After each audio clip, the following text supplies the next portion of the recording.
बारे में बात करते हैं क्योंकि बहुत कॉमन टॉपिक है। सबसे कॉमन जो टर्मिनोलॉजी हर घर में यूज होती है वो है गैस की। हर दूसरे आदमी को गैस की शिकायत है, हालांकि हमारी डेफिनेशन गैस अच्छा। क्लियर नहीं है कि व्हेन वी से कि गैस है तो गैस मतलब क्या है उसका। वो डेफिनेशन अभी क्लियर आज करने की कोशिश करेंगे, कुछ लोगों की क्लियर है तो बहुत अच्छी बात। तो आज इसके बारे में बात करते हैं, एसिडिटी क्या है, गैस्ट्राइटिस क्या है, गैस की शिकायत क्या होती है।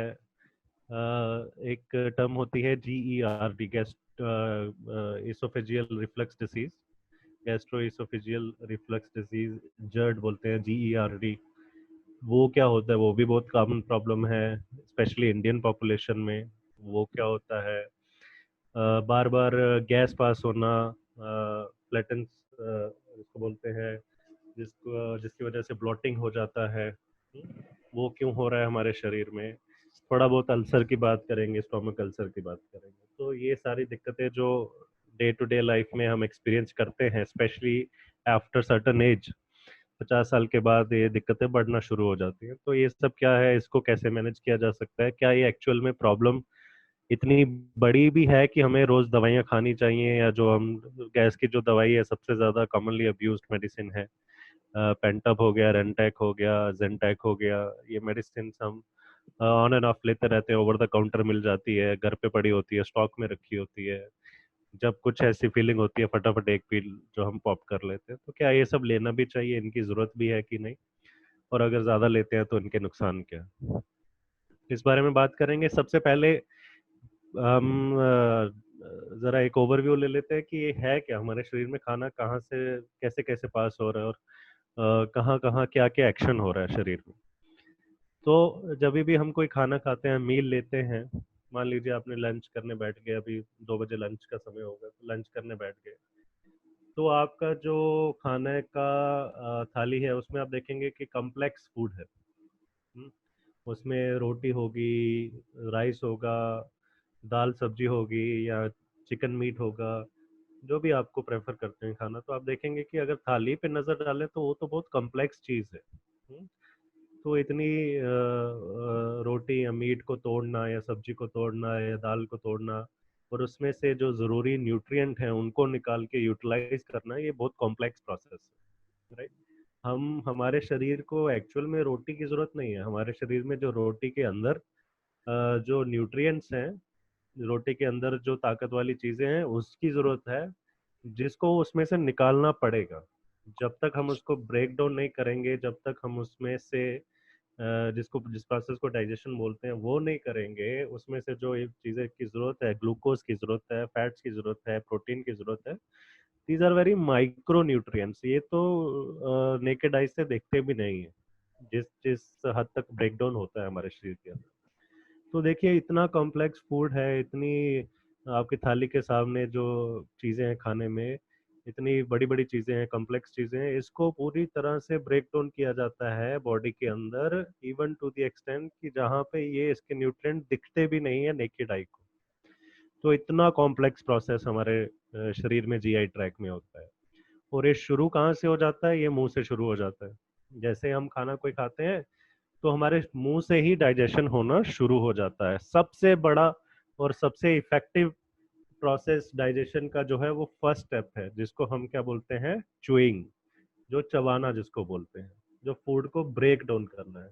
तो सबसे इम्पोर्टेंट स्टेप डाइजेशन का जो है वो है जो हम मुंह में खाना चबाते हैं। जिसका मतलब क्या हुआ कि अगर हम खाना तेज तेज खाएंगे, फास्ट फास्ट खाएंगे, तो हमारा जो खाने का ब्रेकडाउन मुंह में हो रहा है वो अच्छे से नहीं होगा, और ज्यादा काम करना पड़ेगा शरीर के GI ट्रैक के दूसरे अंगों को। तो अगर हम मुंह में ही उसको अच्छे से चबा दें, उसको अच्छे से मसल दें, चर्न कर दें, तो वो आगे उस खाने को डाइजेशन होने में बहुत हेल्प मिलेगी, बहुत फायदा होगा। तो सबसे इम्पोर्टेंट जो प्रोसेस है डाइजेशन का, सबसे इम्पोर्टेंट जो स्टेप है वो है हमारा च्यूइंग, जो हम खाने को चबाएंगे। तो मेक श्योर करें आप खाने को धीरे धीरे खाइए, अच्छे से चबा के खाइए। तो एक निवाला खाने में, अगर एक निवाला हम खा रहे हैं तो कम से कम उस पे 30 सेकेंड हमें स्पेंड करने चाहिए मुंह के अंदर, ज्यादा से ज्यादा कम से कम 20 और ज़्यादा से ज़्यादा 30, 20 से 30 सेकंड के अंदर हमें वो खाना अपने मुंह में रखना चाहिए और उसको धीरे धीरे चबा के उसके बाद ही निगलना चाहिए. That is the best way to chew the food that is in your that you do while eating. तो ये हो गया खाने को चबाना. हाँ. और इससे जब आप खाने को चबाने में समय लेंगे, 20 सेकंड 30 सेकंड लेंगे, तो आपका जो ओवरऑल टाइम है खाना खाने का वो भी बढ़ जाएगा. वो भी जो 5 मिनट, कई लोग 5 मिनट में पूरी थाली खा जाते हैं, उनको 10 से 15 मिनट लगे. राइट. सो 10 से 15 मिनट तो आपको देने ही देने हैं खाना खाने के लिए, एक मील खाने के लिए आराम से. 20 से 30 सेकंड लीजिए चबाने में, धीरे धीरे चबाइए, अच्छे से चबाइए और फिर उसको स्वॉलो करिए. एक होती है गैस्ट्रिक एम्प्टिंग, जो मतलब एम्प्टी हमारा स्टोमक है उसको फिल करने का जो ओवरऑल टाइम चाहिए, एक बॉडी का नेचुरल सिग्नल होता है. मतलब आपने अगर खाना शुरू किया तो खाना शुरू करने के 15 से 20 मिनट के अंदर अंदर आपका जो शरीर है वो आपको सिग्नल देगा कि अब मैं फुल हो गया हूँ, अब और खाना मत खाइए. तो ये सिग्नल आपको पूरा खाना नहीं खाने पे भी मिलेगा. अगर आपने मान लीजिए 4 रोटी रखी है अपनी थाली में और आप धीरे धीरे खाना खा रहे हैं, आपकी भूख 4 रोटी की है, आपने धीरे धीरे खाना शुरू किया और 15 मिनट तक आपने सिर्फ 2 ही रोटी खाई, तो उस 2 रोटी खाने के बाद भी क्योंकि टाइम अप हो गया, हमारे शरीर खाना खाने का जो बायोलॉजिकल टाइम क्लॉक है उसका टाइम अप हो गया, तो आपकी बॉडी आपको सिग्नल भेजेगी कि बस मेरा पेट भर गया है, अब और ज्यादा खाने की जरूरत नहीं है. तो ऑटोमेटिकली आपकी रोटी 4 से 2 हो जाएगी, आपको अंदर से ही सिग्नल मिल जाएगा कि अभी ज्यादा खाने की जरूरत नहीं. तो ये उन लोगों के लिए है जो ओवर ईटिंग कर लेते हैं, जो खाने के स्वाद के चक्कर में ज्यादा खाना खा लेते हैं. अगर वो लोग धीरे धीरे खाना खाएं, 20 से 30 सेकंड चबाने में, एक निवाला चबाने में लगाएं और 15-20 मिनट पूरा खाना खाने में लगाएं, तो ऑटोमेटिकली वो खाना कम खाएंगे. खाना कम का मतलब जितना जरूरत है शरीर में उतना ही खा पाएंगे, इससे ज्यादा नहीं खा पाएंगे. तो ओवर ईटिंग की जो प्रॉब्लम है वो हम इससे सॉल्व कर सकते हैं, स्लो ईट. और दूसरा इसका फायदा क्या है, जब हम अच्छे से चबाते हैं खाने को तो हमारे मुंह में जो गैस्ट्रिक डाइजेस्टिव एंजाइम्स निकलते हैं, जैसे स्लाइवरी ग्लैंड है हमारे माउथ के अंदर, back of the mouth larynx में दो ग्लैंड्स होते हैं जिनको हम सलाइवा प्रोड्यूसिंग ग्लैंड बोलते हैं, सलाइवरी ग्लैंड्स बोलते हैं, जिससे हमें थूक हमारे मुंह में बनता रहता है.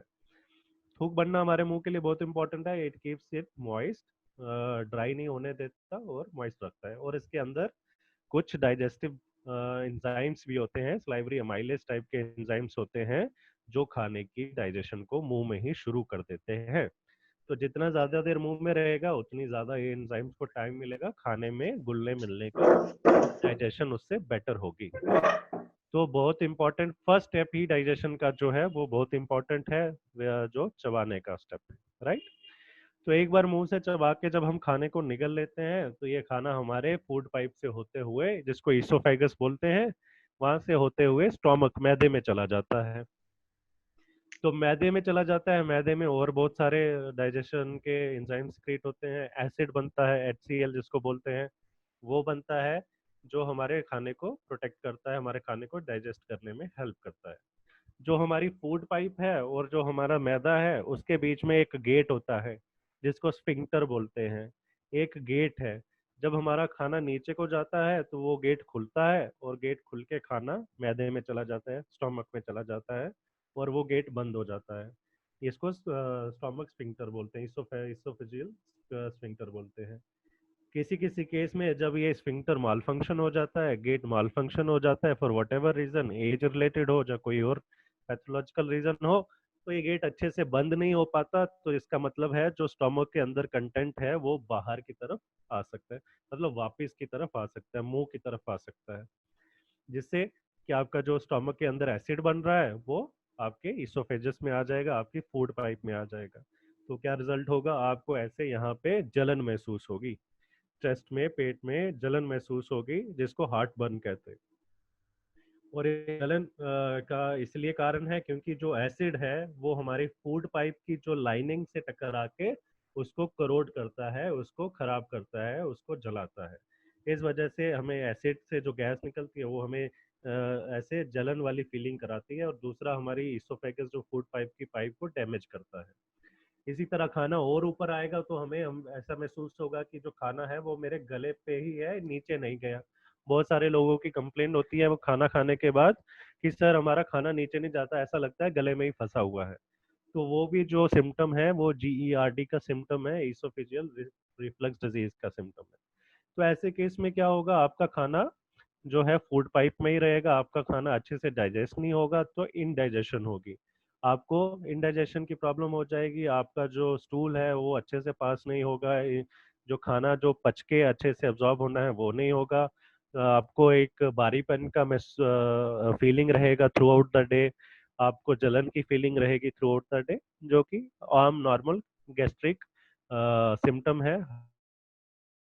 दूसरा मरीज में देखने को मिलता है, स्पेशली 50 साल के ऊपर जो मरीज आते हैं, स्पेशली फीमेल्स, उनमें भी अगर कैटेगराइज करें तो फीमेल्स में ज्यादा। तो ये दिक्कत हो सकती है, मैं आपको ये फिजियोलॉजी के साथ साथ उसमें जो दिक्कतें हो सकती है वो भी साथ साथ में डिस्कस कर रहा हूँ इसलिए। उसके बाद जो स्टोमक से खाना नीचे कहाँ जाता है, स्मॉल इंटेस्टाइन में, जो शुरू होता है ड्यूडेनम से, और उसके बाद नीचे जो छोटी आंत होती है वहां पे खाना जाता है। छोटी आंत में बहुत सारे बैक्टीरिया होते हैं, बहुत सारी चीजें होती हैं जो खाने को फर्दर ब्रेक डाउन करके एब्जॉर्ब करती हैं, ब्लड में जो अच्छे न्यूट्रिएंट्स होते हैं वो ब्लड में चले जाते हैं, और जो बाकी का खाना बचता है वो आगे फर्दर लॉन्ग इंटेस्टाइन में चला जाता है। लॉन्ग इंटेस्टाइन जो है, बड़ी आंत जो है, वहां से पानी जो है बचा हुआ उस खाने में वो एब्जॉर्ब हो जाता है, और स्टूल जो है वो हमारा हैवी सा एनस के रास्ते वापस आ जाता है। तो ये पूरा प्रोसेस होता है डाइजेशन का। कितना समय लगना चाहिए, हमने उस दिन भी डिस्कस करा था कि ऐसा नहीं है कि आपने खाना खाया और 8 घंटे के बाद वही खाना पच के आपके एनस के रास्ते बाहर आ गया। तो जो स्टोमक है हमारा, वहां से इंटेस्टाइन में जाने के लिए 6 से 8 घंटे लगते हैं। तो मैदे से खाना नीचे आंत में जाने के लिए कम से कम 6 से 8 घंटे का समय हमें चाहिए। इसीलिए जब हमारा 6-8 घंटे हो जाते हैं, मैदे से खाना नीचे चला जाता है, तो हमें भूख लगना शुरू होती है, क्योंकि हमारा मैदा जो खाली हो जाता है, तो हमें सिग्नल मिलता है कि कुछ खाना चाहिए। लेकिन वो खाना पूरी तरह डाइजेस्ट अब्जॉर्ब होके आपके शरीर से निकलने में 30 घंटे से 50 घंटे का समय लग सकता है। जो आपने एक मील खाया, ये पूरी तरह आपकी बॉडी से निकलने के वेस्ट प्रोडक्ट में की फॉर्म में निकलने के लिए 30 से 50 घंटे ले सकता है। इसलिए जिस दिन हमने कॉन्स्टिपेशन वाला चीज डिस्कस करी थी, तो हमने बताया था कि अगर 2 दिन में भी एक बार आपका स्टूल पास हो रहा है तो आप कॉन्स्टिपेशन की डेफिनेशन में फिट नहीं बैठते। तो नॉर्मल बॉडी का जो मैकेनिज्म है वो आपको 30 घंटे भी ले सकता है, 50 घंटे भी ले सकता है। अगर मेटाबॉलिक रेट फास्ट है तो 24 घंटे में भी आपका जो वेस्ट है वो जो खाने का वेस्ट है वो शरीर से बाहर आ सकता है। तो इतना समय तो हमें चाहिए। अब बात करते हैं कि ये डिपेंड किस पे करता है, 30 घंटे किस में लगते हैं, 50 घंटे किस में लगते हैं। तो ये बहुत सारी चीजों पे डिपेंड करता है, आपकी एज पे डिपेंड करता है। जैसे जैसे आपकी एज बढ़ती जाती है, आपके जो मसल्स हैं GI ट्रैक के, वो कमजोर होते जाते हैं, उनकी मूवमेंट कमजोर होती जाती है। तो वो जो पेरिस्टालसिस एक प्रोसेस है कि वो खाने को आगे की तरफ धकेलना है, नीचे की तरफ धकेलना है, वो प्रोसेस में स्लोनेस आ जाती है, क्योंकि मसल की टोन अब कमजोर हो गई है, वो उसको धीरे धीरे आगे कर रहे हैं। तो वो एक प्रॉब्लम, वो एक जो है क्राइटेरिया है। दूसरा क्या है, आप मेल हैं या फीमेल में, इस पे भी डिपेंड करता है। आपकी जो शरीर में मेटाबॉलिक हार्मोन है, थायराइड हार्मोन है, ये एडिक्वेट है कि नहीं है, इस पे डिपेंड करता है। स्लीप आप अच्छे से ले रहे हैं कि नहीं ले रहे हैं रात में, उस पे डिपेंड करता है। तो बहुत सारे फैक्टर हैं जिसपे ये आपका स्टोमक का डाइजेशन द पूरा प्रोसेस है, उसका टाइम डिपेंड करता है कितना समय लेगा। तो स्टोमक का काम क्या है, जो खाने को मसलना, स्टोमक को काम है खाने को चर्न करना, और उसको खाने को आगे की तरफ बढ़ाना। अब ये जो प्रोसेस हो गया हमारे शरीर में, हमने खाना खा लिया, 30 घंटे लग गए उससे खाने को शरीर में से बाहर निकल, तब तो ये नॉर्मल चीज है। अब इसमें दिक्कतें क्या होती हैं, सबसे कॉमन जो प्रॉब्लम है, जो हर घर में होती है, जो हमने शुरू में बोला था, वो है गैस की प्रॉब्लम। तो गैस की प्रॉब्लम है क्या? कोई भी इसको डिफाइन नहीं कर पाता। जो भी मरीज आते हैं वो अपनी गैस की प्रॉब्लम को डिफाइन अच्छे से नहीं कर पाते। किसी के लिए पेट का फूल जाना गैस है, किसी के लिए ज्यादा डकारे आना गैस है, किसी के लिए ज्यादा गैस, नीचे से ज्यादा गैस पास होना गैस है, किसी को जो छाती में दर्द है उसको वो उसके लिए वो गैस है। तो ये मरीज इसको, हर एक मरीज इसको अच्छे से कैटेगराइज नहीं कर पाता। हर एक मरीज की अलग डेफिनेशन होती है गैस। तो एक्चुअल में गैस है क्या? गैस जैसे नाम से ही है, हवा। जो हमारे जीआई ट्रैक में जो हवा भर जाती है उसको हम गैस बोलते हैं। जीआई ट्रैक की लेंथ अप्रोक्सीमेटली 30 फुट के बराबर होती है। इतना लंबा पाइप है, उसमें कहीं ना कहीं दिन भर में गैस नॉर्मल ही रहती है। जो नॉर्मल क्वांटिटी है हमारे शरीर के जीआई ट्रैक में गैस होने की, वो 200 ml से 500 ml, मतलब आधे लीटर तक की गैस जो है वो हमारे शरीर में एट ए टाइम प्रेजेंट हो सकती है। तो गैस का शरीर में होना नेचुरल चीज है। आपके शरीर में, आपके जो जीआई ट्रैक में गैस है, हवा है, एक नेचुरली प्रेजेंट है। उसमें कोई कुछ भी एबनॉर्मल नहीं है। वो आपके शरीर में हो टाइम ऑफ द डे, किसी समय कम हो सकती है, किसी समय ज्यादा हो सकती है। डिपेंड करता है कि आपने खाना खाया है कि नहीं खाया है, आपने कोई ऐसी चीज खाई है जिससे गैस बढ़ सकती है। तो गैस का होना नॉर्मल है। अब ये गैस है तो ये शरीर से पास भी होगी, ये बाहर भी निकलेगी। बाहर निकलने के दो रास्ते हैं, एक मुंह के द्वारा और एक जो है एनएस के द्वारा। तो जो हमें मुंह से ज्यादा डकारें आती हैं, जो डकार आती है, वो एक रास्ता है गैस का एग्जिट करने का, बाहर निकलने का।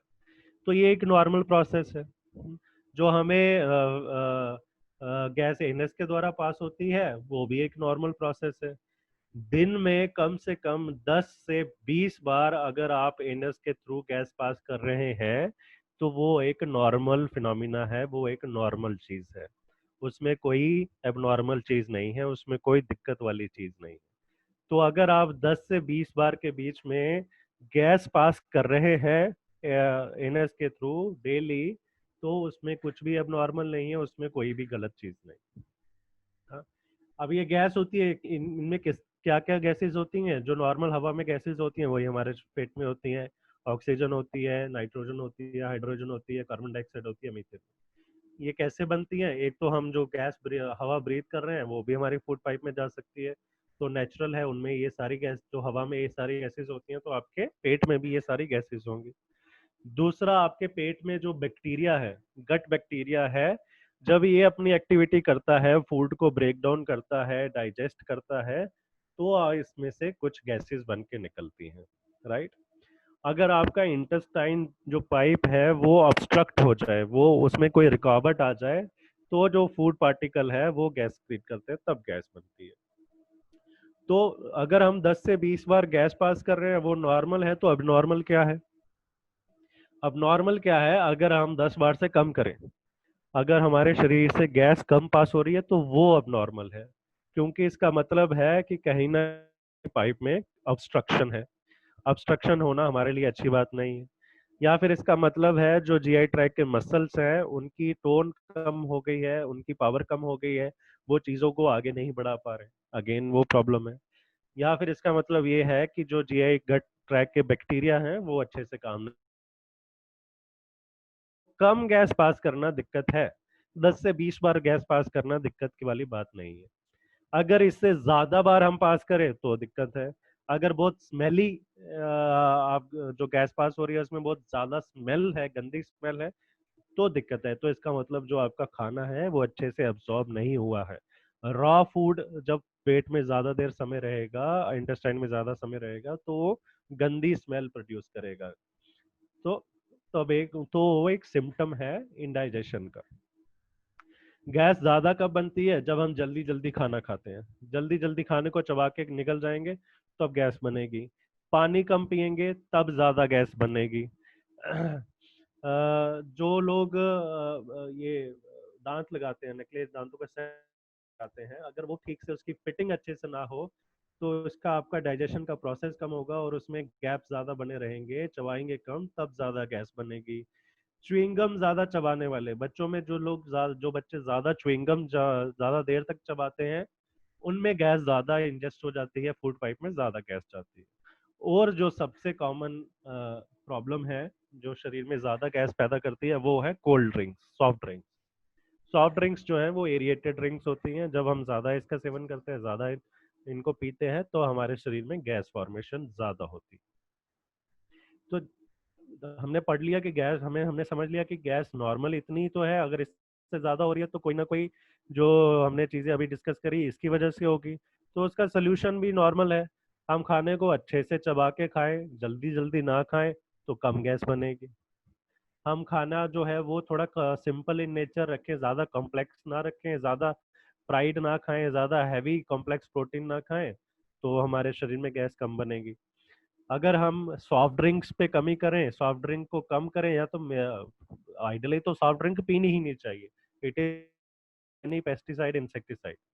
हाँ, तो ये पी के हम अपने जीआई ट्रैक को ही करोड कर रहे हैं, उसी को खराब कर रहे हैं। तो बच्चों में भी आप उनको एडवाइस करिए कि सॉफ्ट ड्रिंक बंद करें, इसके नुकसान बहुत ज्यादा हैं हमारे शरीर पे और फायदा एक भी नहीं है। तो सॉफ्ट ड्रिंक बंद होनी चाहिए।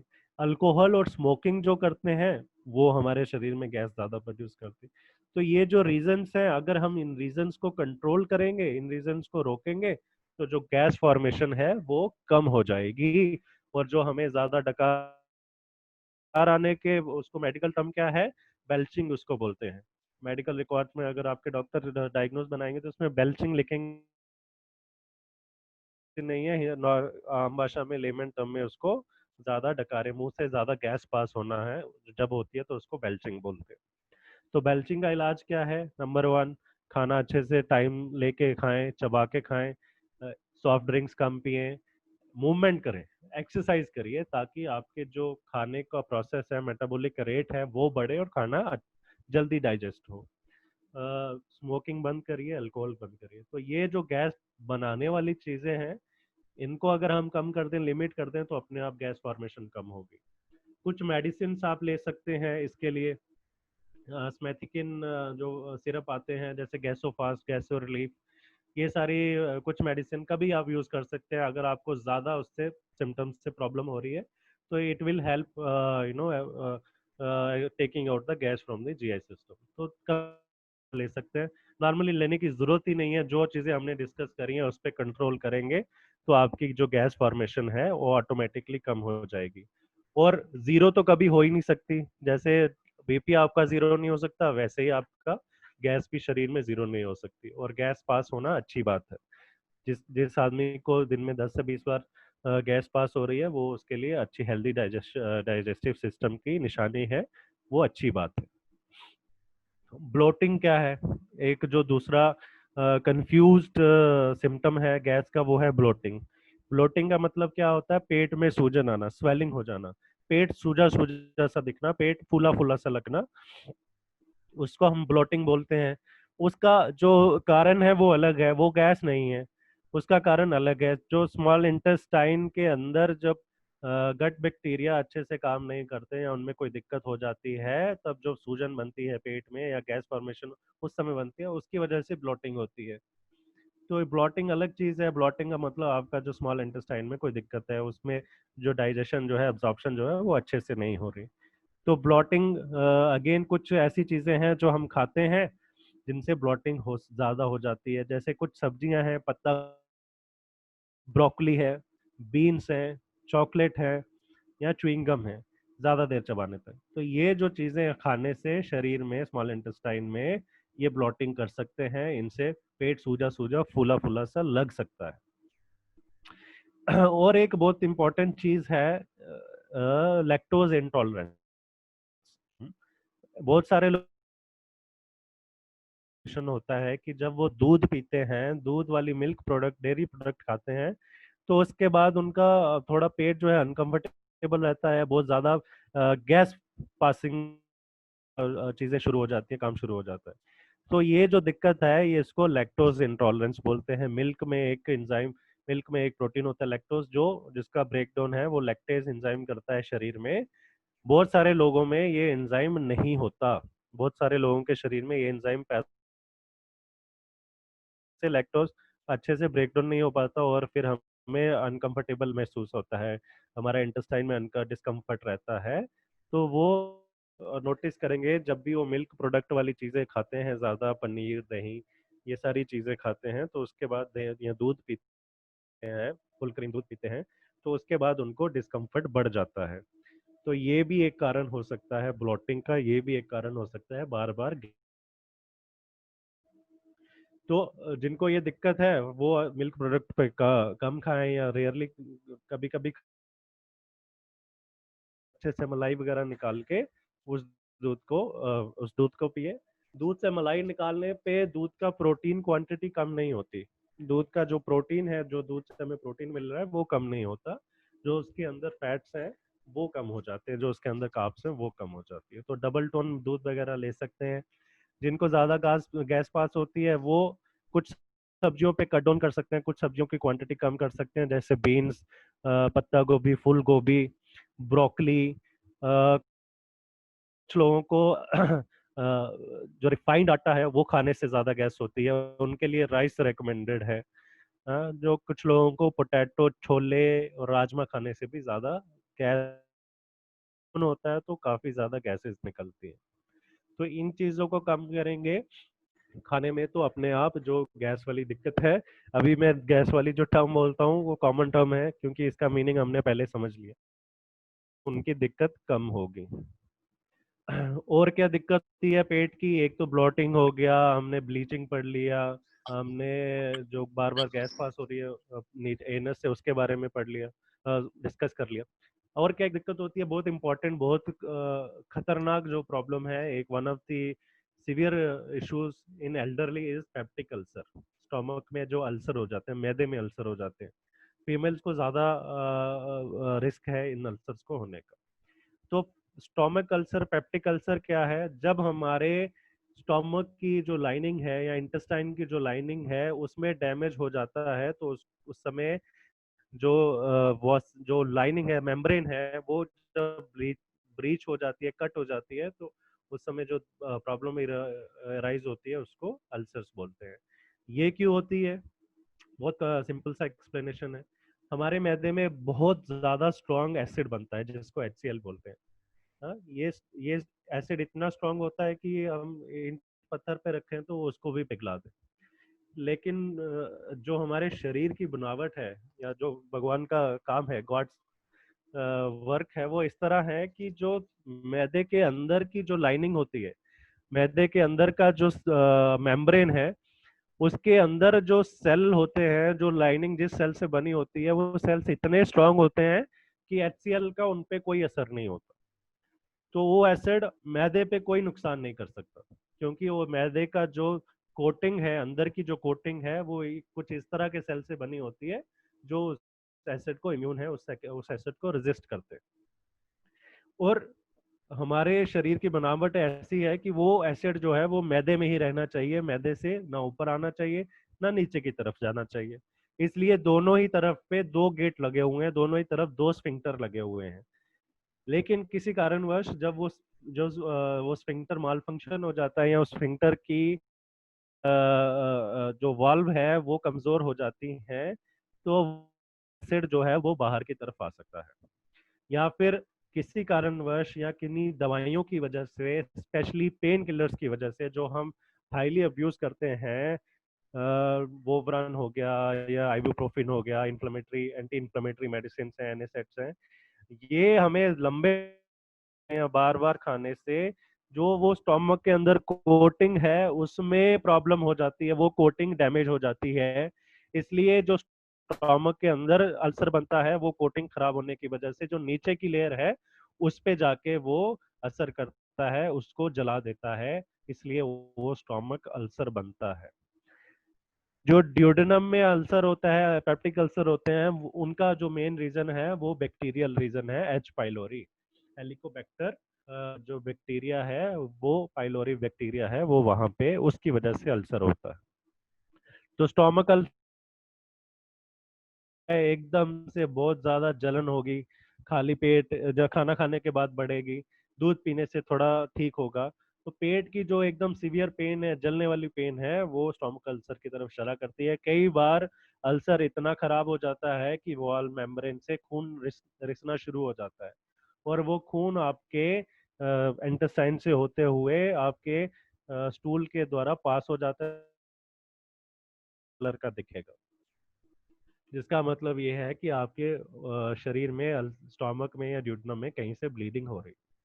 तो ये अल्सर जो ड्यूडेनम वाला है, जो एच पाइलोरी बैक्टीरिया से है, उसका तो सिंपल इलाज है, एंटीबायोटिक हम देते हैं, एंटीबायोटिक कोर्स करने से वो ठीक हो जाता है। और जो दूसरे स्टोमक वाले अल्सर हैं, वो कुछ मेडिसिन ऐसी दी जाती है जो स्टोमक में HCl की प्रोडक्शन को कम कर देती है, और या फिर जो सेल हैं उनको इम्यून कर देती है, रेजिस्ट कर देती है उस की तरफ। तो इस तरह से उसको बचाया जा सकता है, या फिर एक सर्जरी होती है जहाँ पे वो वेरिसेस बनते हैं, जहाँ से ब्लीडिंग हो रही है, उनको रोक दिया जाता है। तो स्टोमक अल्सर जो है वो बहुत इंपॉर्टेंट है, वो डेंजरस है। अगर ये अल्सर स्टोमक की वॉल को पूरा पियर्स कर दे, जो स्टोमक है उसको पूरा पियर्स कर दे, तो ये अल्सर स्टोमक कंटेंट और HCl बाहर एब्डोमिनल कैविटी में आ सकते हैं, जो पेरिटोनाइटिस नाम की बीमारी करता है, जो फिर सीवियर इन्फेक्शन तो हमारे शरीर के लिए लाइफ थ्रेटनिंग हो सकती है, हमारी लाइफ के लिए बहुत थ्रेटनिंग हो जाती है, फेटल भी होती है कई बार। तो हमें अर्ली आइडेंटिफाई करना है और उसको अर्ली ट्रीटमेंट करना है। तो ये हो गया अल्सर्स। और इससे इसी की तरह इसी का जो इनिशियल सिम्टम है, जो हमने इसी की जो इनिशियल स्टेज है जो हमने पहले डिस्कस करी, अगर यही HCl हमारे इसोफेगस से ऊपर की तरफ आने को शुरू हो जाए, तो हमें GERD, एक गैस्ट्रो इसोफेजियल रिफ्लक्स डिजीज होती है, जिससे हमें लगता है कि खाना बाहर की तरफ आ रहा है, पेट में जलन हो रही है, खट्टी डकारें आ रही हैं, क्योंकि जो वो खाना है वो इन आधा डाइजेस्ट हुआ है, कच्चा है, अभी पूरी तरह से डाइजेस्टिव सिस्टम के थ्रू गया नहीं है। तो इसलिए खट्टी डकारें आना, कई बार स्मेली ब्रेथ, मुंह से गंदी स्मेल आना, या फिर जलन होना, ये सब सारी दिक्कतें हो सकती है। तो सबसे कॉमन जो इन सारी दिक्कतों में, बहुत सारी चीजें कॉमन सिम्टम्स हैं, बहुत सारी चीजें ऐसी हैं जो हमें हर एक दिक्कत की वजह से हो सकती हैं। इसलिए जो लोग हैं जो क्लिनिक में प्रेजेंट करते हैं, उनका जो मेन शिकायत होती है वो गैस की होती है। तो वो ज्यादा डकारे आने को भी गैस बोलते हैं, ज्यादा इनस से गैस पास होने को भी गैस बोलते हैं, स्टोमक के सूजन फूले होने को, जो ब्लॉटिंग है, उसको भी गैस बोलते हैं, जलन, जो मैदे में जलन है, उसको भी गैस बोलते हैं। तो इसीलिए इन सब का जो ट्रीटमेंट है, मैनेजमेंट भी है, वो भी काफी कॉमन रहता है। कॉमन क्या होगा? जो ये वही चीज है जो हमने इनिशियली डिस्कस करी, खाने को अच्छे से चबाइए, टाइम लेके खाना खाइए, सिंपल खाना खाइए, ज्यादा कॉम्प्लेक्स खाना ना खाइए, फिजिकल एक्सरसाइज अच्छे से रखिए, अपना जो पानी है उसकी क्वांटिटी दिन में कम से कम 8 गिलास पानी पीजिए। एक चीज इसमें जो है इम्पोर्टेंट चीज है, वो ये देखना है कि जब आपकी छाती में जलन है या छाती में दर्द है, और वो चलने पे ज्यादा हो रही है और बैठने पे कम हो रही है या लेटने पे नहीं हो रही है, तो हो सकता है कि वो पेन आपकी हार्ट के रिलेटेड हो। इसलिए जब भी आप हॉस्पिटल जाएंगे चेस्ट पेन को लेके, चाहे वो गैस्ट्रिक का इशू हो, हमेशा आपके डॉक्टर पहले ECG करके रूल आउट करेंगे हार्ट को। तो जब हार्ट को क्योंकि हार्ट बहुत इंपॉर्टेंट ऑर्गन है, उसको इमीडिएट अटेंशन चाहिए। तो जब आपका हार्ट रूल आउट हो जाएगा, तो उसके बाद फिर वो गैस्ट्रिक वाले जो इशू है उस पे काम करेंगे, उसके लिए दवाई देंगे। तो आपको गैस पास होना, डकारे आना, ये नॉर्मल बात है आपके लिए, इसके लिए वरी ना करें। वरी तब करना है जब गैस कम पास हो रही है या 10 से 20 बार से ज्यादा पास हो रही है। अगर आपका पेट फूल रहा है, तो इसका मतलब कि जो स्मॉल इंटेस्टाइन जो गट बैक्टीरिया है, वो उसमें दिक्कत हो सकती है, स्मॉल इंटेस्टाइन के जो मसल टोन है वो कम हो सकती है। उसके लिए आप कुछ चीजें ले सकते हैं, जैसे प्रोबायोटिक आते हैं, याकुल्ट नाम का एक वो सिरप आता है, या फिर जो कर्ड है वो आप ले सकते हैं, उसमें भी काफी सारा लैक्टोबैसिलस प्रोबायोटिक एंजाइम्स होते हैं, जो आपके डाइजेशन को इनहेंस करते हैं। ये सारी चीजें आप ले सकते हैं। एक बार में ज्यादा खाना ना खाएं। जिन लोगों के गट बैक्टीरिया कमजोर है या कम है, तो उनको एक बार में ज्यादा लोड पड़ने पे वो अच्छे से काम नहीं कर पाएंगे। इसलिए एक बार में ज्यादा खाना ना खाएं, खाने को स्मॉल क्वांटिटी में फ्रीक्वेंट इंटरवल पे खाइए। हर 3 घंटे पे कुछ ना कुछ खा सकते हैं। तो ये सारी चीजें करने से आपके जो GI ट्रैक के जो कॉमन डिसऑर्डर्स हैं, वो आप उस पर आप कंट्रोल कर सकते हैं। कई लोगों के लिए कुछ होम रेमेडीज वर्क करती हैं, काढ़ा पीते हैं सुबह उठ के, वो अजवाइन जीरा वाला काढ़ा पीते हैं, तो ये सारी चीजें क्या करती हैं, आपके मसल टोन बढ़ाती है, जीआई ट्रैक के मसल टोन को बढ़ाती है और उनको स्टिमुलेट करती है। यस, वो काम नहीं है, जिसके लिए जो काम कर रहा है वो उसको कंटिन्यू रखिए।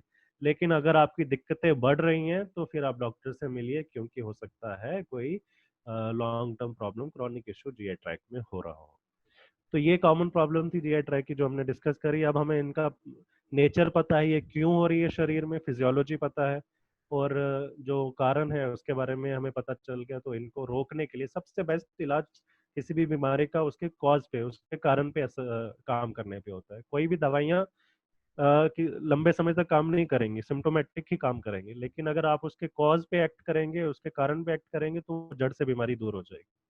तो इसलिए जो कॉज है, अपने कॉज को आइडेंटिफाई करिए, आपके शरीर में जो दिक्कत कर रहा है वो ट्रिगर पॉइंट ढूंढिए और उस पर कंट्रोल करिए। ठीक है, अभी इसके रिगार्डिंग अगर कोई क्वेश्चन है तो हम ले सकते हैं। सुरिंदर जी हमसे जुड़ गए हैं। Good morning sir. आप कल भी नहीं आए तो मुझे फिक्र हो रही थी आपकी सेहत को लेके। कल मैं काफी ट्राई कर रहा था, कुछ नेट की प्रॉब्लम थी, लगा ही नहीं। अच्छा मैंने अच्छा अच्छा, इन्फॉर्म गुड। भी किया उनको, ये दीक्षा जी को, बोली पता नहीं कुछ प्रॉब्लम होगी, कुछ नेट की प्रॉब्लम, बहुत देर ट्राई करता रहा, लगा ही नहीं। मैं जूम में भी दिक्कत है सर, अभी जूम में भी कई बार हाँ, कुछ कनेक्ट दिक्कत करने होगी पे नहीं। जरूर में। आप ठीक हैं सर, सेहत ठीक है आपकी? मैं बिल्कुल ठीक हूँ। गुड टू नो आज सर। के बारे में क्वेश्चन पूछ सकता हूँ? हाँ सर, अभी ओपन। आपने सलाइवा पर बताया काफी अच्छे से, तो उसमें मेरा एक क्वेश्चन था कि as far as I know, saliva discharge जो होता है, it is directly proportional to the hunger, number one. Number two, the taste of the food. अगर फूड टेस्टी है तो सलाइवा भी अच्छे से निकलेगा, और काफी आदमी अगर हंग्री है तो सलाइवा अच्छे से निकलेगा।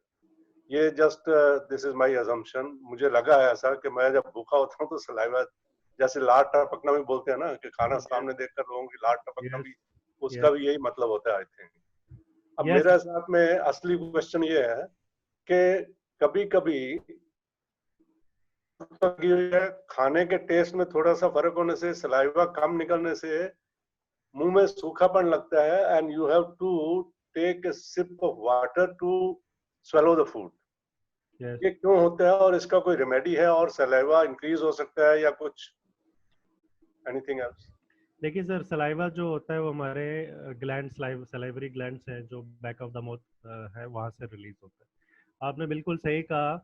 जब खाना भूख बढ़ती है या अच्छा टेस्टी खाना हमें सामने दिखता है, तो हमारे शरीर में, हमारे मुंह में सलाइवरी जो सलाइवा की प्रोडक्शन बढ़ जाती है। ये एक शरीर का एक तरह से सिग्नल है आपको कि कोई अच्छी चीज सामने है, कोई न्यूट्रिशनल रिच फूड आपके सामने है, इसको फटाफट खा लो। हाँ, तो ये खाने से आपके शरीर को फायदा होगा, ये खाने से आपके शरीर को ताकत आएगी। ये हमारा प्रिमिटिव एक सिग्नल है दिमाग का, जो हमें बताता है कि ये चीज आपके लिए फायदेमंद है, ये चीज आपके लिए खाने में स्वादिष्ट है, ये आपको खानी चाहिए। जब कोई बैड स्मेल वाला फूड होगा, जहाँ कोई बासी खाना होगा, या कल का खाना होगा, या कुछ ऐसा खाना होगा जो आपको बाय नेचर पसंद नहीं है, तो ऑटोमेटिकली आपके मुंह में जो सलाइवा की प्रोडक्शन है वो कम हो जाएगी। ये सिग्नल है आपके शरीर को कि ये खाना मत खाओ, ये खाने से आपको दिक्कत हो सकती है। तो ये एक ऐसा मैकेनिज्म है भगवान ने दिया हुआ है हमें, जो हमें फायदा देता है ओवरऑल चीजों को सेलेक्ट करने में, खाने के लिए कि क्या चीज खानी चाहिए, क्या नहीं खानी चाहिए। दूसरा जो फंक्शन है सलाइवा का, वो उसमें से एंजाइम, डाइजेस्टिव एंजाइम निकलते हैं, जो मुंह में ही खाने को डाइजेस्ट करना शुरू कर देते हैं, जो मुंह के अंदर ही खाने को, जो फैट है और प्रोटीन है, उसको ब्रेक डाउन करना शुरू कर देते हैं। तो ये उसका दूसरा फंक्शन है। Over the time, over the age, जो सलाइवरी ग्लैंड का function, like any other gland, it decreases. जितना क्वांटिटी बनती थी सलाइवा की उतनी नहीं बनती है। जैसे पैनक्रियाज शुरू के दिनों में जितना इंसुलिन बनाता है, ओवर द एज वो कम हो जाता है। जैसे हमारे दूसरे हार्मोन, थायराइड हार्मोन है, शुरू में जितना थायराइड बनाते थे, ओवर द टाइम वो कम हो जाते हैं। That is by nature, that is called ageing. So over the time saliva gland का प्रोडक्शन कम हो जाता है, इसलिए हमें मुंह में ड्राइनेस ज्यादा रहती है, इसलिए जब चबाते हैं तो हमें ड्राइनेस रहती है, हमें किसी चीज की हेल्प लेनी पड़ती है। इससे इससे मतलब इनहेंस तो नहीं कर सकते, कोई बाहर से कोई दवाई तो नहीं ले सकते सलाइवा की, लेकिन कुछ चीजें कर सकते हैं जो सलाइवा को ट्रिगर, सलाइवरी ग्लैंड्स को ट्रिगर करे ज्यादा प्रोडक्शन करने में। और वो क्या चीजें हैं? भूख बढ़ा सकते हैं अपनी, जब हम फिजिकल एक्टिविटी करेंगे ऑटोमेटिकली हमारा मेटाबॉलिक रेट बढ़ जाएगा, हमें भूख ज्यादा लगेगी। जब हमें भूख ज्यादा लगेगी तो एक अगेन सिग्नल जाएगा सलाइवरी ग्लैंड्स को कि और प्रोडक्शन करो। दूसरी चीज क्या कर सकते हैं, खाने को टेस्टी बना सकते हैं। जितना टेस्टी हम, जो हमारे टेस्ट है मुंह का, उसके हिसाब से खाना जितना टेस्टी होगा उतना ज्यादा सलाइवरी ग्लैंड का प्रोडक्शन भी बढ़ेगा। तो ये दो चीजें कर सकते हैं हम, एक तो अपनी फिजिकल एक्टिविटी से हंगर बढ़ाई, दूसरा जो खाना खा रहे हैं वो हमारे टेस्ट के हिसाब से होगा तो कुछ बेनिफिट हो सकता है। अदरवाइज ओवर द एज धीरे धीरे सर इसका प्रोडक्शन कम हो सकता है। आप बाहर से ल्यूब्रिकेंट ले सकते हैं, जैसे आप पानी का इस्तेमाल कर रहे हैं, या जैसे आप दाल को थोड़ा पतला कर दें, दाल को थोड़ा और जो चीजें सब्जी खा रहे हैं उसको थोड़ा सा पतली पतली रखें ताकि आपके निगलने में आसानी हो। ये चीजें करें। एक और क्वेश्चन था। हेलो। हाँ जी सर। हाँ, कि ये जब आपने बोला कि जब फाउल स्मेल आ रही है तो देयर इज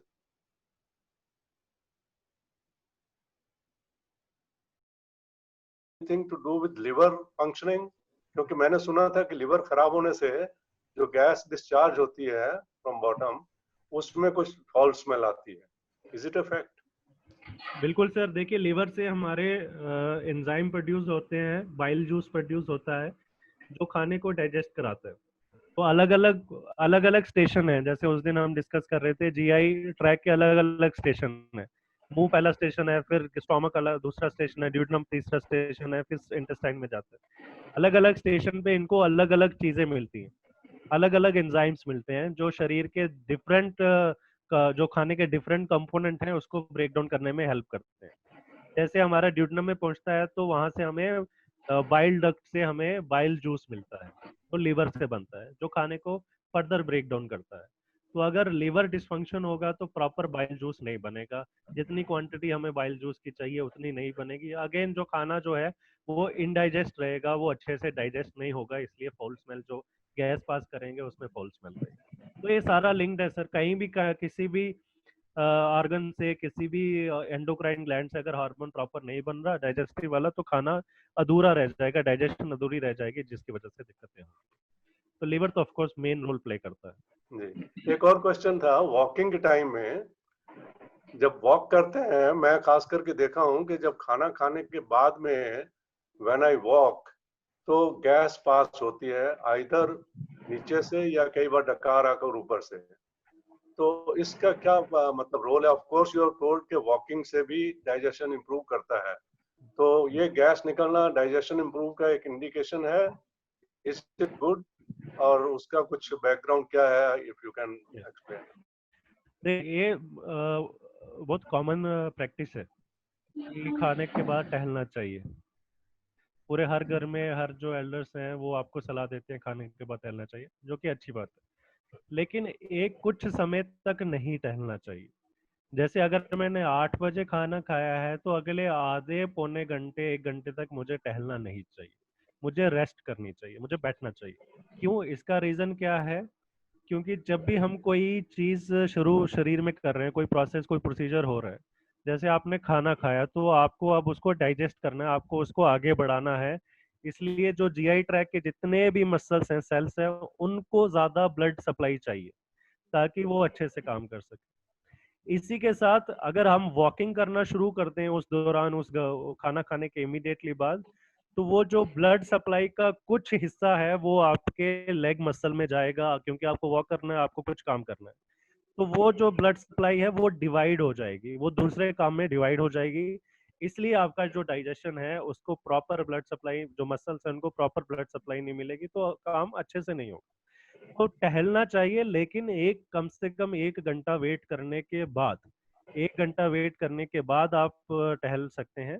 यस, टहलने से क्या होगा कि आपके जो जीआई ट्रैक के मसल्स हैं, जो जीआई ट्रैक के जो अंदर सेल्स हैं, उनकी मोबिलिटी, उनकी टोनल क्वालिटी बढ़ती है, ओवरऑल मेटाबॉलिक रेट बढ़ता है, जिसकी वजह से आपका जो खाना है एक जगह से दूसरी जगह आगे धीरे धीरे बढ़ना शुरू होता है। और जैसे ही खाना बढ़ता है, जो उस जगह पे गैस ऑक्युपाई करी थी वो जब आगे निकल गया, तो जो गैस उस जगह पे थी वो इधर मुंह के रास्ते बाहर आती है, या फिर जब खाना डाइजेस्ट हो जाता है उसके बाद आप एक्सरसाइज करेंगे तो इनस के रास्ते बाहर आएगी। तो गैस पास होना या आप बोले कि खाना खाने के बाद, टहलने के बाद मुझे डकार आ गया, मेरा खाना पच गया, वो एक करेक्ट स्टेटमेंट नहीं है सर।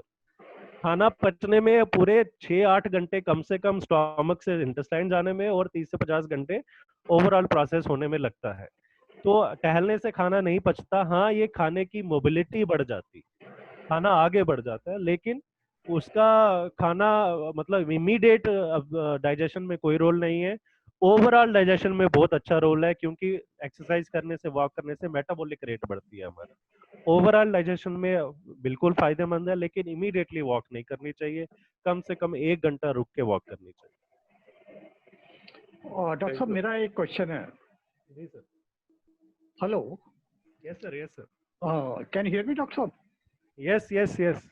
अच्छा, मैं ये पूछना चाहता था कि आपने जैसे कहा है कि खाने को डाइजेस्ट होने के लिए कम से कम 6 या 8 घंटे लगते हैं, और 6 या 8 घंटे सर स्टोमक से इंटेस्टाइन में जाने के। मतलब डाइजेशन का मतलब जो पूरा procedure, it should take minimum about 6 to 8 hours. तो मेरा कहने का मतलब ये है कि अगर हम खाना, जैसे हम कहते हैं पीरियोडिसिटी जो है खाने की, कोई 2 घंटे के बाद खा लेना चाहिए, 3 घंटे बाद, मतलब पेट को खाली नहीं होने देना चाहिए। तो मैं आपसे ये पूछना चाहता था कि पूरा खाना डाइजेस्ट होने के बाद खाना खाना चाहिए, या खाना अगर पूरा पेट में अभी सारा डाइजेस्ट नहीं हुआ है और दूसरा खाना और खाया जा सकता है कि नहीं खाया जा सकता? Very good question sir. देखिए सर, 6 से 8 घंटे लगते नहीं है डाइजेशन पूरी कंप्लीट होने में। 6 से 8 घंटे एक पार्ट ऑफ डाइजेशन के लिए लगते हैं, जो पार्ट क्या है, स्टोमक से इंटेस्टाइन में जाने के लिए। पूरा डाइजेशन तब होगा जब हमने जो खाना मुंह से खाया है वो हम एनस से स्टूल के रास्ते पास करें। That completes the whole digestion process, and that takes about 30 to 50 hours. 30 से 50 घंटे लग सकते हैं वो पूरा प्रोसेस होने में। 6 से 8 घंटे जो हम कहते हैं, ये स्टोमक से इंटेस्टाइन तक जाने के लिए, मैदे से छोटी आंत में जाने के लिए, ये जो स्टेप है इसको लगते हैं। तो आपका जो अल्टीमेट डाइजेशन होगी वो तो एनीवेज लंबा है, वो तो एनीवेज प्रोसेस लंबा है, और क्योंकि हम डे 1 से खाना खाना शुरू कर दिया इसलिए वो चलता रहता है। ऐसा नहीं है कि आपने एक दिन फास्ट किया तो अगले दिन स्टूल पास नहीं होगा, अगले दिन तब भी स्टूल पास होगा, क्योंकि वो जो पिछले दिन का खाना है जो अभी निकल रहा है, राइट। तो जो हम कहते हैं कि स्मॉल क्वांटिटी में फ्रीक्वेंट इंटरवल पे खाना लेते रहें, तो इसका मतलब ये है कि नंबर 1, एक तो आपका जो क्वांटिटी है ओवरऑल ही कम है, तो इसलिए जो प्रोसेस है स्टोमक से इंटेस्टाइन में जाने का वो फास्ट है। अगर आप खाना ही कम खाएंगे तो ज्यादा सेल्स उस पर काम करेंगे और जल्दी जल्दी वो नीचे की तरफ जाएगी। दूसरा ये है कि जो खाना आपने खाया है उससे एक सर्टेन लेवल ऑफ ग्लूकोज या सर्टेन लेवल ऑफ कैलोरीज पैदा होंगी, जो जिनका level through out the day same रहेगा। अगर मैं एक बार में 4 रोटी खा लेता हूँ या 5 रोटी खा लेता हूँ, तो अगले 5 से 6 घंटे में उनमें कैलोरी जो सर्ज है वो एकदम से स्टीप होगा, एकदम से सीधी कर्व होगी, जो हमें अल्टीमेटली डायबिटीज वाले या दूसरे प्री डायबिटीज वाले मरीज हैं उनमें दिक्कत पैदा करती है, क्योंकि एकदम से कैलोरी बढ़ जाएगी तो उसको, कैलोरी को न्यूट्रलाइज करने के लिए इंसुलिन भी एकदम से बढ़नी चाहिए, जो शरीर में नहीं हो पाता। इसलिए हम बोलते हैं कि थोड़ा क्वांटिटी में खाइए, लेकिन फ्रीक्वेंट क्वांटिटी में खाइए। नंबर 1, एक तो डाइजेस्टिव ऑर्गन्स पे ज्यादा लोड नहीं पड़ेगा। थोड़ा खाने को डाइजेस्ट करने के लिए, थोड़े खाने को इंजेस्ट करने के लिए उनको कम काम करना पड़ेगा, और नंबर ऑफ सोल्जर्स उनके पास ज्यादा होंगे। और दूसरा, जो उसमें से कैलोरीज बनेंगी वो भी through out the day same level पे बनी रहेंगी, जिससे जो ब्लड में जो ग्लूकोज है वो ज्यादा नहीं बढ़ेगी, वो भी एक जो नॉर्मल जो टारगेटेड रेंज है उसमें रहेगी। अल्टीमेटली वो जो आपने दिन भर में खाना खाया, ये डाइजेस्ट होके पूरी तरह शरीर से निकलने में 30 घंटे कम से कम लेगा, 50 घंटे लेगा। तो हमारा जो जीआई ट्रैक है वो 30 फुट लंबा है, वो बहुत ज्यादा स्टोरेज कर सकता है, वो बहुत समय, लंबे समय के लिए स्टोर कर सकता है। तो ऐसा नहीं कि हमने खाना खाया तो हमें वो हमें लगता है कि एक प्लेट खाना खाया तो ये पता नहीं हमारे शरीर के अंदर कहाँ जाके रुक जाएगा, अगर निकालेंगे नहीं तो बहुत ज्यादा दिक्कत हो जाएगा, हमें इमीडिएटली रात में निकालना है या सुबह निकालना है, ऐसा नहीं है। हमारे शरीर के अंदर, जीआई ट्रैक के अंदर बहुत ज्यादा स्टोरेज स्पेस पड़ी है। 30 फुट के करीब जो चीज, अगर आप उसको सीधा करके लंबाई में रखेंगे तो ये बहुत लंबी जीआई ट्रैक है। कहीं ना कहीं इनका process through out the day किसी ना किसी फूड का उसके अंदर ऑलरेडी चल रहा होता है। तो आइडियली आपको थोड़ा खाना खाना है और फ्रीक्वेंट इंटरवल्स में खाना है। ये आपका जीआई लोड कम करेगा, ये आपका कैलोरी लोड कम करेगा। Don't worry about passing the stool, that anyway will happen. If you take care of all these steps, stool excretion is becomes much better, becomes much on time, and जो proper nutrient जो हमें चाहिए वो उनको अच्छा समय मिलता है गट को उसको एब्जॉर्ब करने के लिए। इमीडिएटली मैं खाऊं और एकदम से पास हो जाए डायरिया, जिसको डायरिया बोलते हैं, मैं कुछ खा रहा हूँ एकदम से पास हो जा रहा है, तो मतलब हमारे शरीर को टाइम ही नहीं मिला वो फूड को एब्जॉर्ब करने का, वो फूड को डाइजेस्ट करने का, इसलिए वो निकलता जा रहा है जो हमारे लिए अच्छा नहीं है, जिससे फिर खाना खाने का मतलब ही नहीं बनता, खाना खाने का जो बेसिक ऑब्जेक्टिव है वही पूरा नहीं होता। तो थोड़ा खाना के लंबे समय बार बार खाइए, दैट इज द आइडिया। थोड़ा थोड़ा पानी पिया जा सकता है खाने के साथ? बिल्कुल सर, खाने के साथ पानी बिल्कुल ले सकते हैं, खाने के बाद पानी नहीं लेना चाहिए। खाने को निगलते समय, खाने के प्रोसेस जो 15 मिनट का प्रोसेस है, 20 मिनट का प्रोसेस है, उसमें सिप्स ऑफ वाटर आप ले सकते हैं। वो खाने को लिक्विडिफाई करेगा, वो खाने को वेट रखेगा, वो खाने की मोबिलिटी को आगे बढ़ाने की मोबिलिटी को इनहेंस करेगा। लेकिन एक बार आपने खाना खा लिया फिर ज्यादा लोड ना करें पानी का, क्योंकि फिर वो प्रोसेस डाइजेशन का अच्छा नहीं होगा। Thank you sir. डॉक्टर साहब ये इंजेस्ट भी कोई टर्म होती है? इंजेक्शन का मतलब चीज को खाना, अंदर लेना, पुटिंग इनसाइड। डॉक्टर साहब, I have a couple of questions. Yes ma'am please. एक तो जो अभी आपने ये बताया कि अगर खाना खाया है और उसके तुरंत बाद या कई दफा दिन में, if you have to go and pass stool and the stool may not be loose, it may not be very diarrhea type, but you pass more frequently, and it happens mostly when soon after when you have eaten food. What could be the reason for that? That is a trigger to your GI tract. Some people have different triggers. जैसे आप सुबह उठते हैं तो आप एक चाय का कप पिए तो आपको एकदम से स्टूल पास करना है। जैसे कई लोग सुबह हैं तो सिगरेट पीते हैं तब उनको प्रेशर बनता है। इस तरह कई लोगों का जो ट्रिगर पॉइंट है वो जब फूड खाते हैं उसके बाद होता है। But if it happens twice or thrice a day, sometimes 4 times a day, so almost after every meal, is that normal? Yeah, is that something wrong with somewhere? How you can find out it's normal or not? By looking at your stool. Acha. If the stool is well formed, Hanji. If the stool is consistency is well formed, semi solid है, hard नहीं है, ज़्यादा liquid नहीं है, ज़्यादा smelly नहीं है, then it is well absorbed stool that has been formed and been excreted out. Then you don't have to worry about anything. If your stool looks bad, I mean it doesn't look normal. You know, we all know what normal stool looks like. So if it doesn't look normal, it's very smelly. Either it is watery, sometimes it's very watery, sometimes it's very hard. That there is some issue in the GI tract. Then you have to approach the doctor. Otherwise, you don't have. तो उसमें क्या tests होते हैं जो पता कर सकते हैं कि? There are a lot of tests, ma'am.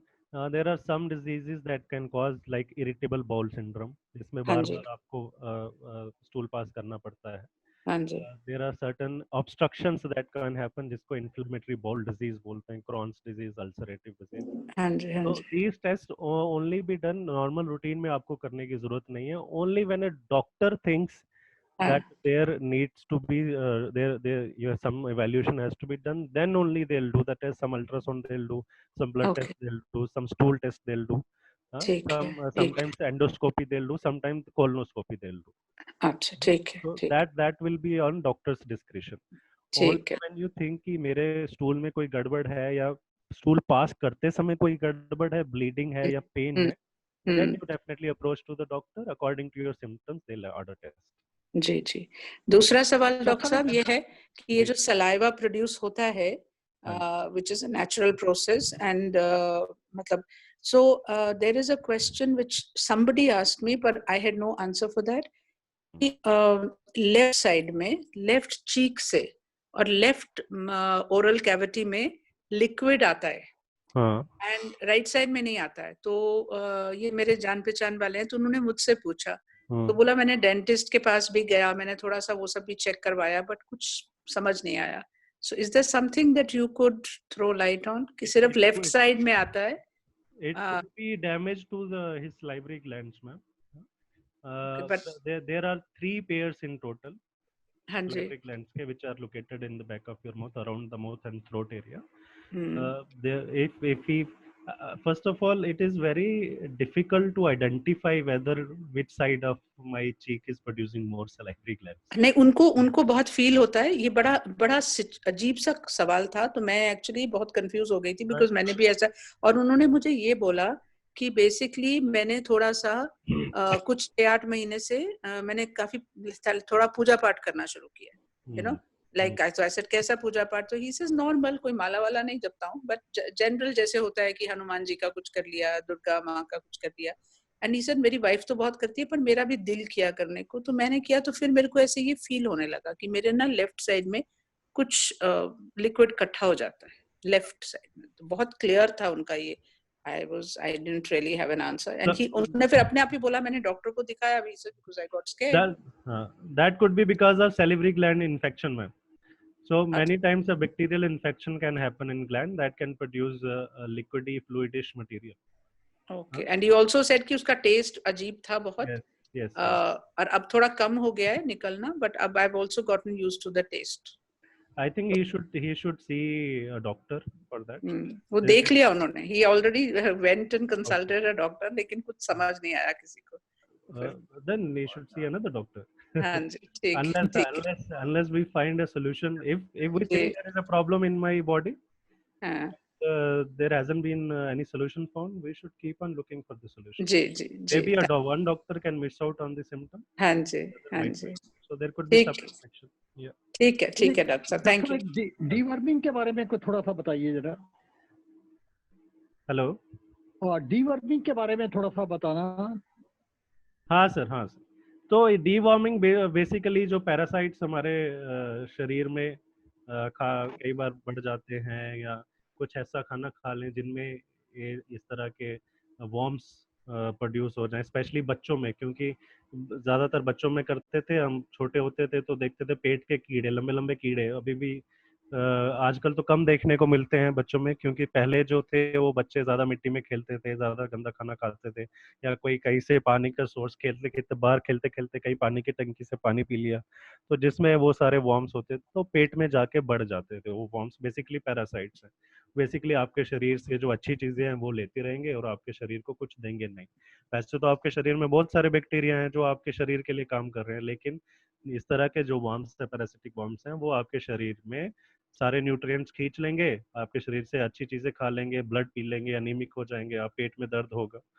तो वो चीजें बढ़ जाती थी. बेसिकली बच्चों में होता था. उनको एक दवाई आती है अल्बेंडाजोल नाम से, जो एक ही हमें लेनी होती है, साल में एक बार लेने के लिए बोला जाता है, ताकि अगर किसी वजह से आपके शरीर में कोई पेट के कीड़े बढ़ रहे हैं, पैरासिटिक इन्फेक्शन हो रही है, जो आपके जीआई ट्रैक से जो खाना अब्सॉर्ब हो रहा है, जो खाने से जो अच्छी चीजें निकल रहे हैं, वो आपके खून में जाने से पहले ही वो लोग खींच ले रहे हैं, तो वो आपके शरीर से निकल जाएं. एक टैबलेट आती है सर, उसकी अल्बेंडाजोल नाम से, वो आपको साल में एक बार लेनी चाहिए, जिससे अगर आपके शरीर में पेट के कोई कीड़ा बन भी रहा है, आजकल तो मुश्किल है क्योंकि अच्छा प्रोसेस्ड कुक्ड खाना अच्छे से तैयार करके गर्म करके खाना खाते हैं, तो मुश्किल है इस तरह की इन्फेक्शन होना.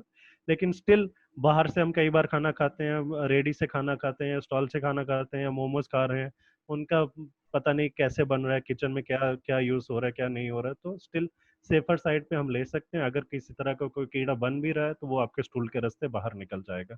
बार बार खाने की जरूरत नहीं है, साल में एक ही टैबलेट लेनी.